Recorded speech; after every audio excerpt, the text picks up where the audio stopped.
Water അതോറിറ്റിയുടെ ഭാഗത്ത് report ചെയ്യാത്തതിൻ്റെ ഒരു ചെറിയ കുഴപ്പമുണ്ടെന്നാണെങ്കിൽ പോലും PSC വകം മാറ്റി നിയമനം നടത്തിയതാണ് ഇവിടുത്തെ പ്രധാന പ്രശ്നം.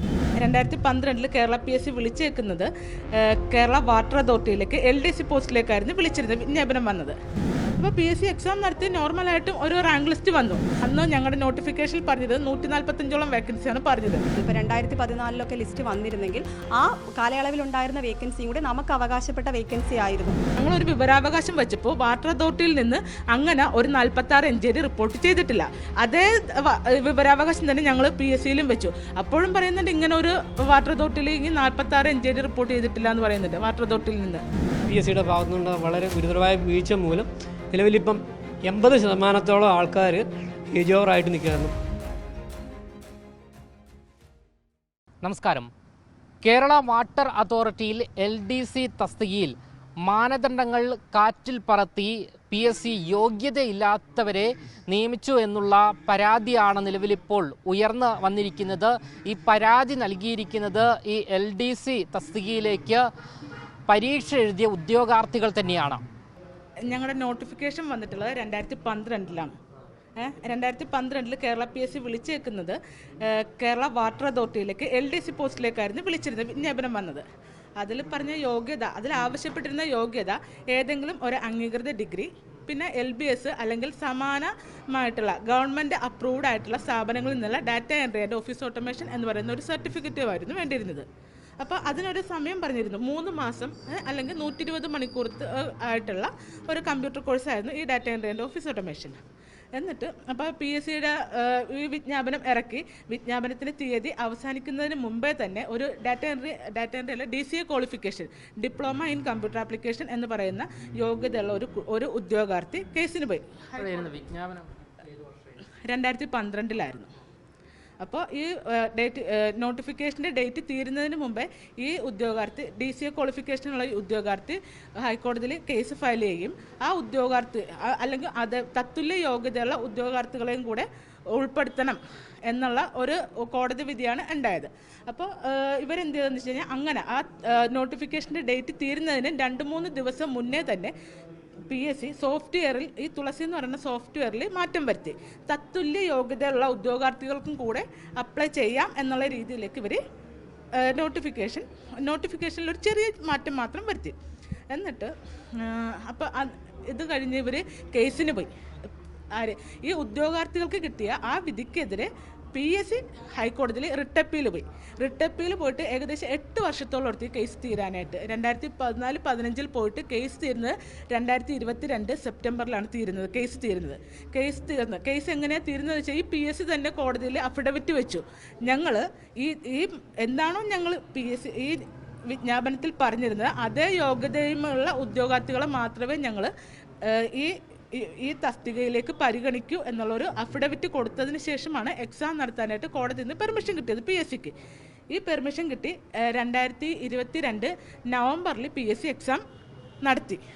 അപ്പോൾ PSC എക്സാം നടത്തി നോർമലായിട്ടും ഒരു റാങ്ക് ലിസ്റ്റ് വന്നു. റാങ്ക് ലിസ്റ്റ് വന്നപ്പോൾ 798ഓളം പേര് ആ ലിസ്റ്റിലുണ്ടായിരുന്നു. അപ്പോൾ നോക്കുമ്പോൾ +2 കമ്പ്യൂട്ടർ സയൻസ് മുതൽ പിന്നെ MCA, BCA, BTech അങ്ങനെയുള്ള യോഗ്യതകൾ, അതേപോലെ തന്നെ മറ്റ് കമ്പ്യൂട്ടർ കോഴ്സുകൾ, ഇപ്പോൾ MS Word അങ്ങനെയുള്ള ക്വാളിഫിക്കേഷൻ ഉള്ള ഉദ്യോഗാർത്ഥികളും ഒക്കെ ഈ റാങ്ക് ലിസ്റ്റിൽ ഉൾപ്പെട്ടിട്ടുണ്ട്. അപ്പം ഞങ്ങൾ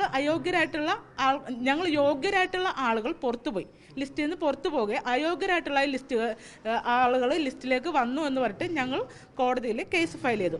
അപ്പോൾ കേസ് ഫയൽ ചെയ്ത് കഴിഞ്ഞപ്പോൾ ഞങ്ങൾക്ക് അനുകൂലമായിട്ടുള്ള വിധിയാണ് ഇവിടെ കേരള ഹൈക്കോടതിയിൽ നിന്ന് സിംഗിൾ ബെഞ്ചിൽ നിന്നും അതേപോലെ തന്നെ ഡിവിഷൻ ബെഞ്ചിൽ നിന്നും കിട്ടിയിട്ടുള്ളത്.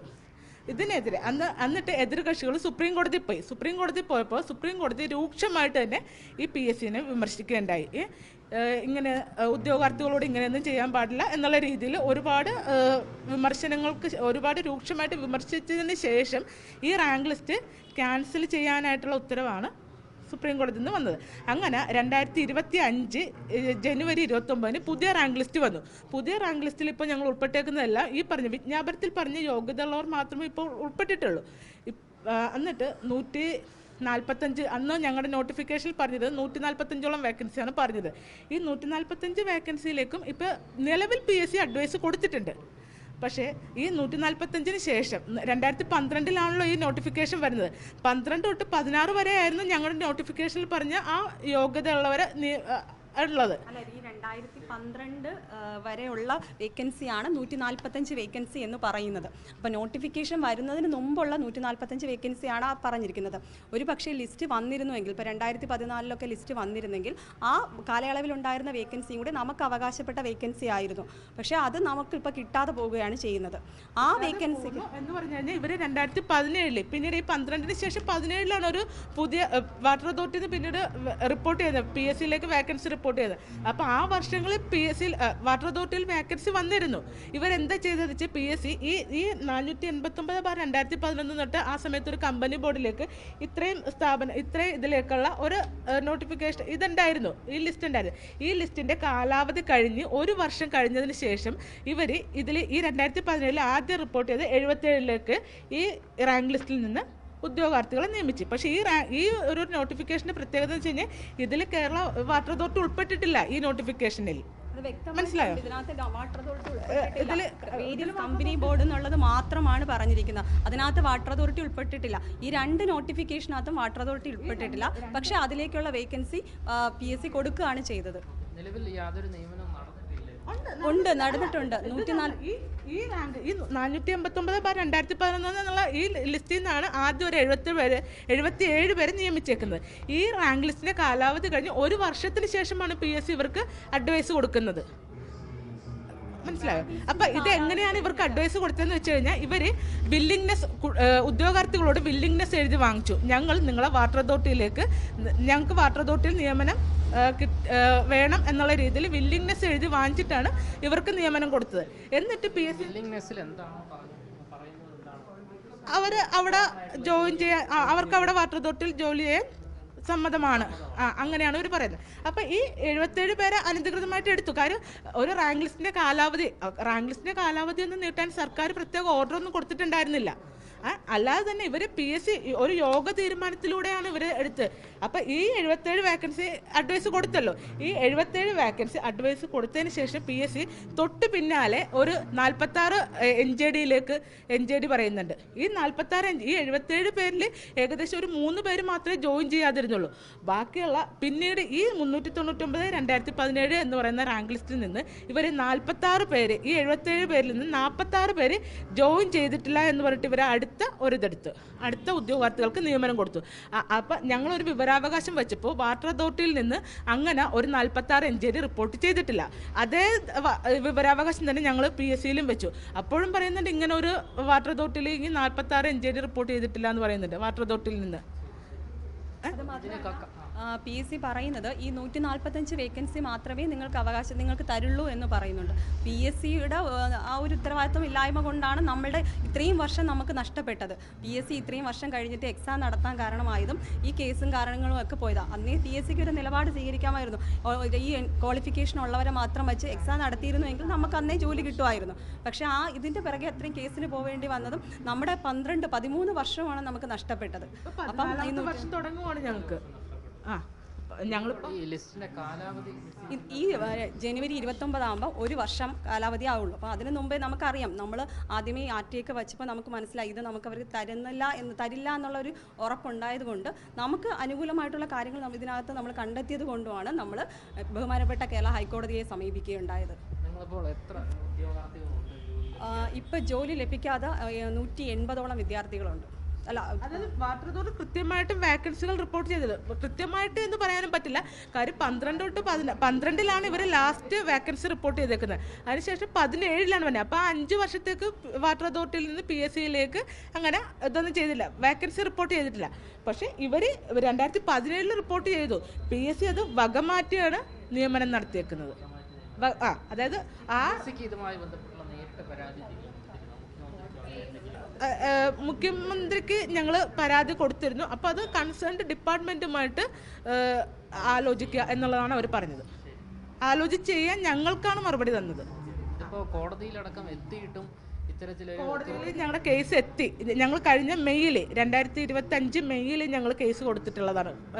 പക്ഷേ ഇത്രയും നാളായിട്ടും PSCയുടെ വക്കീല് ഞങ്ങളുടെ ഹർജിയിൽ പറയുന്ന കാര്യങ്ങൾക്ക് ഒരു മറുപടി കോടതിയിൽ പോലും സമർപ്പിച്ചിട്ടില്ല എന്നുള്ളതാണ്. അതാണ് ഞങ്ങൾ കൂടുതൽ ആശങ്കയാക്കുന്നത്. കാര്യം എന്ന് വെച്ച് കഴിഞ്ഞാൽ ഇതിങ്ങനെ അനന്തമായി ഇപ്പം ഞങ്ങൾ ആദ്യം പറഞ്ഞില്ലേ, ഒരു റിട്ടപ്പിയിൽ PSC പോയായിരുന്നു ക്വാളിഫിക്കേഷൻ സംബന്ധിച്ച്. അത് ഏകദേശം 8 വർഷത്തോളം എടുത്ത് തീരാനായിട്ട്. അപ്പോൾ ഈ ഞങ്ങളുടെ കേസിലും ഇങ്ങനെ ഈ അനന്തമായിട്ട് നീണ്ടുപോയി കഴിഞ്ഞാൽ ഞങ്ങളുടെ ലിസ്റ്റിൽ അന്നും 41 വയസ്സുണ്ടായിരുന്ന ആളുകൾക്ക് ഇന്നിപ്പോൾ 51ഉം 52ഉം വയസ്സായി. ഇനി അവർക്ക് സർവീസ് കിട്ടിയാൽ തന്നെ തുച്ഛമായ ഒരു വർഷങ്ങളെ കിട്ടുള്ളൂ. അവർക്ക് മറ്റ് ആനുകൂല്യങ്ങളൊക്കെ കിട്ടാനായിട്ട് ബുദ്ധിമുട്ടാണ്. ഇത് തികച്ചും വാട്ടർ അതോറിറ്റിയുടെ ഭാഗത്ത് റിപ്പോർട്ട് ചെയ്യാത്തതിൻ്റെ ഒരു ചെറിയ കുഴപ്പമുണ്ടെന്നാണെങ്കിൽ പോലും PSC വകം മാറ്റി നിയമനം നടത്തിയതാണ് ഇവിടുത്തെ പ്രധാന പ്രശ്നം. കാര്യം ഇവർ ഈ വില്ലിങ്നെസ് വാങ്ങിച്ചേക്കെന്ന് വെച്ചാൽ ഒരു LDC പോസ്റ്റിലേക്ക് മാത്രമല്ല, ഒരു ഓപ്പറേറ്റർ വാട്ടർ അതോറിറ്റിയിലെ ഓപ്പറേറ്റർ തസ്തികയിലും ഇവരിത് തന്നെയാണ് ചെയ്തേക്കുന്നത്. അതും വില്ലിങ്നെസ് വാങ്ങിച്ച് നിയമനം നടത്താനായിട്ട് തീരുമാനിച്ചവർ. അങ്ങനെയാണെങ്കിൽ പിന്നെ നമ്മളാരും PSC പരീക്ഷ എഴുതേണ്ട ആവശ്യമില്ലല്ലോ. ഇവിടെ നോട്ടിഫിക്കേഷൻ്റെ ആവശ്യമില്ല. കോമൺ ആയിട്ട് ഒരു എക്സാം നടത്തുക, അതത് പോസ്റ്റിലേക്ക് അവർ വില്ലിങ്നെസ് വാങ്ങിച്ച് കൊടുത്താൽ മതി. കൂടെയുള്ള സ്മിത ചേച്ചിക്കുള്ള വയസ്സ് തന്നെ എത്രയാണ്? 48 വയസ്സ്. നമ്മുടെ കൂടെ ഒരു ചേച്ചി ഉണ്ടായിരുന്നു, അതിന് 52 വയസ്സ്. കുറേ കുട്ടികൾ വന്നിട്ടില്ല, ഞങ്ങളുടെ കൂടെ വന്നിട്ടില്ല. അപ്പോൾ 52 വയസ്സ് വരെയുള്ള ആൾക്കാർ നമ്മളോടൊപ്പം ഉണ്ട്. അപ്പോൾ അവർക്ക് ഇനി അതിലിരിക്കുന്ന മെജോറിറ്റി ഒരു 80% ആൾക്കാർക്കും ഇനി ഒരു PSC എക്സാം എഴുതി ജോലിക്ക് കയറാൻ പറ്റാത്ത അവസ്ഥയാണ്. അപ്പോൾ അതുകൊണ്ട് നമ്മൾ എങ്ങനെയെങ്കിലും ഈ ഒരു കാര്യത്തെ വേണ്ട വിധത്തിൽ ബഹുമാനപ്പെട്ട കോടതിയും അതുപോലെ PSCയും വാട്ടർ അതോറിറ്റിയും പരിഗണിക്കണം. അതുമാത്രമല്ല നമ്മുടെ സർക്കാരിൻ്റെ ഭാഗത്തും അങ്ങനെ ഒരു നിലപാടുണ്ടാവണം എന്നാണ് നമ്മൾ പറയുന്നത്. സർക്കാരും PSCയും ഞങ്ങളുടെ ഈ വിഷയത്തിൽ സർക്കാരിൻ്റെ പ്രത്യേക ശ്രദ്ധ ഞങ്ങളുടെ ഈ വിഷയത്തിലേക്ക് വരണം. കാര്യം എന്ന് വെച്ച് കഴിഞ്ഞാൽ ഇത് ഞങ്ങൾ ഉദ്യോഗാർത്ഥികളുടെ ഭാഗത്തുണ്ടായ ഒരു തെറ്റല്ല. വാട്ടർ അതോറിറ്റി വേക്കൻസി റിപ്പോർട്ട് ചെയ്യാഞ്ഞിട്ടുമല്ല, PSCയിൽ ഇരിക്കുന്ന ആ PSC മെമ്പർമാർ കൊടുത്തേക്കുന്ന അവർ PSC യോഗത്തിൽ തീരുമാനിക്കുകയാണ് ഒരു വില്ലിങ്നെസ്. ഈ കാലാവധി കഴിഞ്ഞ റാങ്ക് ലിസ്റ്റിൽ നിന്നും അല്ലെങ്കിൽ വാട്ടർ അതോറിറ്റി ഇല്ലാത്ത കാലാവധി കഴിഞ്ഞ റാങ്ക് ലിസ്റ്റ് ആണെങ്കിൽ പോലും അതിലും വാട്ടർ അതോറിറ്റി ഇല്ല, മറ്റേ റാങ്ക് ലിസ്റ്റിലും ഇല്ല. പിന്നെ PSCയുടെ ഭാഗത്തു നിന്ന് ഏറ്റവും വലിയ പോരായ്മ എന്നല്ല, അവർ ചെയ്തേക്കുന്നതാണ് 46 NJD റിപ്പോർട്ട്. വാട്ടർ അതോറിറ്റിയിൽ നിന്ന് റിപ്പോർട്ട് ചെയ്യാത്ത 46 NJDയിലേക്ക് ഇവർ അഡ്വൈസ് കൊടുത്തിട്ടുണ്ട്. അത് മാത്രമല്ല, ഇപ്പം നമ്മുടെ ലിസ്റ്റിനകത്തുനിന്ന് ജോലിക്ക് കയറിയ ഒരു എംപ്ലോയി റിലീവ് ചെയ്ത് പോയിട്ടുണ്ട്. ആ ഒരു വേക്കൻസി വന്നിട്ടുണ്ട്. ആ ഒരു വേക്കൻസിയും കമ്പനി ബോർഡിലേക്ക് കൊടുക്കുകയാണ്. അത് നമ്മുടെ ഒരു ലിസ്റ്റ് നിലനിൽക്കുമ്പോൾ നമ്മുടെ ലിസ്റ്റിൽ നിന്ന് എടുക്കാതെ അതും കമ്പനി ബോർഡിലേക്ക് കൊടുക്കുകയാണ് ചെയ്യുന്നത്. അപ്പോൾ അതൊന്നും ആലോചിച്ചപ്പോൾ നമ്മളോട് കാണിക്കുന്ന എത്രയും വലിയൊരു അനീതിയല്ലേ. ഞങ്ങൾ 62 പേരുണ്ട് ഇപ്പോൾ കേസിൽ പോയിരിക്കുന്നത്. അപ്പോൾ ഈ 62 പേരിലേക്കെങ്കിലും അത് കിട്ടിയിട്ടുണ്ടെങ്കിൽ ഞങ്ങൾക്ക് വളരെ ഉപകാരമായിരുന്നു. ഞങ്ങൾക്ക് സാമ്പത്തികമായിട്ടും മാനസികമായിട്ടും ഞങ്ങൾക്ക് വളരെയധികം ബുദ്ധിമുട്ടുണ്ട്. പിന്നെ ഏജ് ഓവറാവാനായി. ഇനി ഞങ്ങൾക്കൊരു ടെസ്റ്റ് എഴുതിയിട്ട് കയറാൻ പറ്റുന്ന ഏജ് അല്ല. അതിൽ കുറച്ച് പേരേ ഉള്ളൂ. അതിൽ വിരലിലെണ്ണാവുന്ന പേർക്ക് മാത്രമേ ഇനി ഒരു ടെസ്റ്റ് എഴുതാൻ പറ്റുള്ളൂ. ബാക്കി ഞങ്ങൾക്കൊന്നും മാത്രം പ്രതീക്ഷിച്ച് ഇതെന്നല്ല, ഞാൻ ഒരു 18 വയസ്സ് മുതൽ എഴുതാൻ തുടങ്ങിയതാണ്. ഓരോ ലിസ്റ്റിൽ പെടും, ലിസ്റ്റ് തള്ളിപ്പോവും. അങ്ങനെ കുറേ ഹിന്ദിയുടെ B.Ed കഴിഞ്ഞ് അതിൽ ലിസ്റ്റിലുണ്ടായിരുന്നു. പിന്നെ LDCയുടെ ഉണ്ടായി, പിന്നെ LGSൻ്റെ ഉണ്ടായി, ഇതിൻ്റെയൊക്കെ ഉണ്ടായതായിരുന്നു. പക്ഷേ ആ സമയം കഴിഞ്ഞ് നമ്മുടെ തള്ളിപ്പോവാണ്. പക്ഷേ ഇനിയിപ്പോൾ നമുക്ക് ഈ കേസിനൊക്കെ പോയതുകൊണ്ട് ഇതിൽ മാത്രമാണ് നമ്മൾ പ്രതീക്ഷ അർപ്പിച്ചിരിക്കുന്നത്. പേര് രാജേഷ്. ഞാനും ഒരു 4 റാങ്ക് ലിസ്റ്റിൽ ഉൾപ്പെട്ട ആളാണ്. ഇതേപോലെ തന്നെ ചേച്ചി പറഞ്ഞ പോലെ തന്നെ ഏറ്റവും അവസാന റാങ്കുകളിലായിരുന്നു വന്നത്. അത് ലിസ്റ്റിൻ്റെ കാലാവധി ആകുമ്പോഴത്തേനും വിട്ടുപോകുന്ന അവസ്ഥയാണ്. ആദ്യമേ പറഞ്ഞല്ലോ, നമ്മൾ 52 വയസ്സുള്ള ആൾ PSC പരീക്ഷ എഴുതുന്ന സമയം എന്ന് പറയുന്നത് 48 വയസ്സിലാണ്. അത് PSCയുടെ ഭാഗത്തുനിന്നുണ്ടായ ഒരു വളരെ ഗുരുതരമായ വീഴ്ച മൂലമാണ് നമുക്ക് ആ വിജ്ഞാപനം വന്ന ഉടനെ തന്നെ നമ്മൾ ഈ അതിൻ്റെ എക്സാം മുറയായിട്ട് നടന്നിരുന്നെങ്കിൽ നമുക്ക് കൃത്യമായിട്ട് റാങ്ക് ലിസ്റ്റിൽ ഉൾപ്പെടുകയും എല്ലാവർക്കും ജോലിയിൽ കയറാൻ സാധിക്കുകയും ചെയ്യുമായിരുന്നു. പക്ഷേ ഇത് PSCയുടെ ഭാഗത്തുനിന്നുള്ള വളരെ ഗുരുതരമായ വീഴ്ച മൂലം നിലവിലിപ്പം 80% ആൾക്കാർ ഏജ് ഓവറായിട്ട് നിൽക്കുക. 36 വയസ്സ് കഴിഞ്ഞ ആൾക്കാരുണ്ട്. അതിൽ ആർക്കും തന്നെ ഇനി മറ്റൊരു PSC എഴുതി ജോലിയിൽ കയറാൻ സാധിക്കില്ല. വളരെ കുറച്ച് ആൾക്കാർക്ക് മാത്രമേ വീണ്ടും PSC എഴുതാനുള്ള മറ്റേതെങ്കിലും തസ്തികയിൽ എഴുതാനുള്ള അവസരമുള്ളൂ. അതുകൊണ്ട് PSC ഇക്കാര്യത്തിൽ വളരെ വ്യക്തമായ നമ്മളുടെ ഭാഗത്ത് അനുകൂലമായ ഒരു തീരുമാനം എടുക്കണം എന്ന് മാത്രമാണ് പറയുന്നത്. ഇപ്പോൾ നിങ്ങൾക്ക് സംഭവിച്ച അനുഭവപ്രകാരം നമ്മുടെ മക്കളോട് വരെ ഇനി PSC എഴുതരുത് എന്ന് പറയേണ്ട ഒരു അവസ്ഥയിലേക്ക് എത്തിച്ചു. ശരിക്കും അതാണ് നമുക്കിപ്പോൾ PSCയിലുള്ള ഒരു വിശ്വാസം തന്നെ നഷ്ടപ്പെട്ടിരിക്കുന്ന അവസ്ഥയാണ് നമുക്കിപ്പോൾ കാണാൻ സാധിക്കുന്നത്. കാരണം നിലവിലുണ്ടായിരുന്ന ഒരു വേക്കൻസി മറ്റ് റാങ്ക് ലിസ്റ്റുകളിൽ നിന്ന് വരെ എടുക്കുന്ന ഒരു അല്ലെങ്കിൽ വാട്ടർ അതോറിറ്റിയിൽ വരുന്ന വേക്കൻസി കമ്പനി കോർപ്പറേഷൻ ബോർഡിൽ നിന്ന് എടുക്കുന്നു. അതുകൊണ്ട് ഇനി നമ്മൾ ബാക്കിയുള്ള വരുന്ന തലമുറയോട് പോലും PSC എഴുതേണ്ടത് എന്ന് പറയേണ്ട അവസ്ഥയിലേക്ക് തന്നെ കാര്യങ്ങൾ എത്തുന്ന സ്ഥിതിയിലേക്കാണ് പോകുന്നത്. ഇപ്പോൾ എന്താ ജോലി, എന്താ ചെയ്യുന്നത്? ഞാൻ താൽക്കാലികമായിട്ട് ഹെൽത്ത് ഡിപ്പാർട്ട്മെൻറ്റിൽ വർക്ക് ചെയ്യുന്നു. കേരള വാട്ടർ അതോറിറ്റിയിലെ ലോവർ ഡിവിഷൻ ക്ലർക്ക് തസ്തികയിലേക്ക് കാറ്റഗറി നമ്പർ 345/2012 2016/7/2012 തീയതി PSC നോട്ടിഫിക്കേഷൻ പുറപ്പെടുവിക്കുകയുണ്ടായി. പ്രസ്തുത നോട്ടിഫിക്കേഷൻ പ്രകാരം degree LBS centre for science and ടെക്നോളജിയോ മറ്റ് ഗവൺമെൻറ് അപ്രൂവ്ഡ് സെൻറ്ററുകളോ നൽകിയ data entry, office automation certificate എന്നിവയാണ് യോഗ്യതയായി നിശ്ചയിച്ചിരുന്നത്.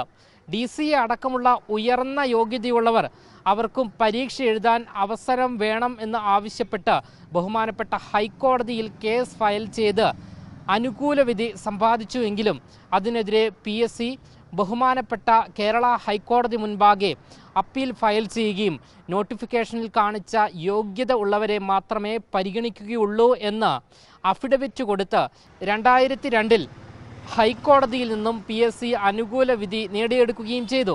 തുടർന്ന് 2/1/2022 പരീക്ഷ നടത്തി ഹൈക്കോടതി ഉത്തരവിന് വിരുദ്ധമായി ഉയർന്ന യോഗ്യതയുള്ളവരെ ഉൾപ്പെടുത്തി 700-ലധികം പേർ വരുന്ന വലിയ റാങ്ക് ലിസ്റ്റ് PSC പ്രസിദ്ധീകരിച്ചു. ആ റാങ്ക് ലിസ്റ്റിൽ നിന്നും നോട്ടിഫിക്കേഷനിൽ പറഞ്ഞ യോഗ്യത ഉള്ളവർ പുറത്താക്കപ്പെടുന്ന സാഹചര്യം വന്നതിനെ തുടർന്ന് പ്രസ്തുത യോഗ്യതയുള്ളവർ സുപ്രീം കോടതിയെ സമീപിച്ചു. കേസ് പരിഗണിച്ച സുപ്രീം കോടതി PSCയുടെ നടപടിയെ രൂക്ഷമായ ഭാഷയിൽ വിമർശിക്കുകയും മേൽപ്പറഞ്ഞ റാങ്ക് ലിസ്റ്റ് റദ്ദ് ചെയ്ത് നോട്ടിഫിക്കേഷനിൽ പറഞ്ഞ യോഗ്യത ഉള്ളവരെ ഉൾപ്പെടുത്തി പുതിയ റാങ്ക് ലിസ്റ്റ് പ്രസിദ്ധീകരിക്കാൻ ഉത്തരവിടുകയും ചെയ്തു. ഇതിൻ്റെ അടിസ്ഥാനത്തിൽ നോട്ടിഫിക്കേഷനിൽ പറഞ്ഞ യോഗ്യത ഉള്ളവരെ മാത്രം ഉൾപ്പെടുത്തി 29/1/2025 PSCക്ക് പുതിയ റാങ്ക് ലിസ്റ്റ് പ്രസിദ്ധീകരിക്കേണ്ടി വന്നു. 2012 നോട്ടിഫിക്കേഷൻ വരുന്ന സമയം 145 ഒഴിവുകളാണ് കേരള വാട്ടർ അതോറിറ്റിയിലെ LDC തസ്തികയിൽ ഉണ്ടായിരുന്നത്. അതിനുശേഷം കേരള വാട്ടർ അതോറിറ്റി PSCക്ക് റിപ്പോർട്ട് ചെയ്ത 300-ൽ കൂടുതൽ LDC ഒഴിവുകളിൽ കാലാവധി കഴിഞ്ഞതും നോട്ടിഫിക്കേഷനിൽ കേരള വാട്ടർ അതോറിറ്റി ഉൾപ്പെട്ടിട്ടില്ലാത്തതുമായ കാറ്റഗറി നമ്പർ 489/2011 റാങ്ക് ലിസ്റ്റിൽ നിന്നും നോട്ടിഫിക്കേഷനിൽ കേരള വാട്ടർ അതോറിറ്റി ഉൾപ്പെട്ടിട്ടില്ലാത്ത കാറ്റഗറി നമ്പർ 399/2017 റാങ്ക് ലിസ്റ്റിൽ നിന്നും തീർത്തും നിയമവിരുദ്ധമായി ചട്ടങ്ങൾ ലംഘിച്ച് അർഹത ഇല്ലാത്തവർക്ക് നിയമനം കൊടുക്കുകയാണ് PSC ചെയ്തത് എന്നാണ് ഈ ഉദ്യോഗാർത്ഥികൾ പറയുന്നത്. ക്യാമറമാൻ അഖിൽ അശോകനൊപ്പം അമൽ രുദ്ര, മറുനാടൻ മലയാളി, തിരുവനന്തപുരം.